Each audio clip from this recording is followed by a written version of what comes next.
اللہ پاک نے یہ زندگی ایک بہت بڑا تحفہ دیا ہے۔ تو اس کی مثال ایسے ہے جیسے آپ کو کوئی پھولوں کا گلدستہ دے اور اس میں بڑے ہی قیمتی پھول ہوں، تو اس نے محبت کے ساتھ آپ کو یہ تحفہ دیا، اور آپ نے کیا کیا کہ اس کو زمین پر پھینک دیا اور اس پر اپنے قدم، اپنے پاؤں مارے رکھ دیے۔ تو آپ سوچیں کہ وہ جس بندے نے آپ کو وہ تحفہ دیا ہے اس کے دل پر کیا گزرے گی، کہ یہ ناشکری کی انتہا ہے کہ بندے نے اس طرح کیا۔ تو اسی طرح یہ سمجھیں کہ یہ زندگی جو ہے یہ بھی ایک بہت قیمتی گلدستہ، ایک پھول ہے، یعنی زندگی کا پھول ہے جو اللہ پاک نے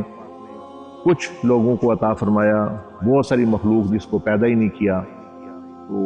آپ کو ہمیں یہ عطا فرمایا۔ اور جو بندہ اس کی ناقدری کرے، اس کو ضائع کرے یا خودکشی کی طرف چل پڑے، اس نے گویا اللہ پاک کے اس تحفے کی بہت بڑی ناقدری کر دی۔ اس لیے دنیا میں بھی یہ غلط چیز سمجھی جاتی ہے، اور آخرت میں بھی یہ بہت بڑی سزا ہے کہ اتنی ناقدری کہ اللہ پاک نے آپ کو اتنا بڑا تحفہ دیا اور بندہ اس طرح جو ہے اس کو جو ہے وہ ضائع کر دے۔ تو اس لیے اس تحفے کی قدر کریں اور اس پھول کی خوشبو لیں، اور ارد گرد والوں کے کہنے کی وجہ سے اس کو ضائع نہ کریں۔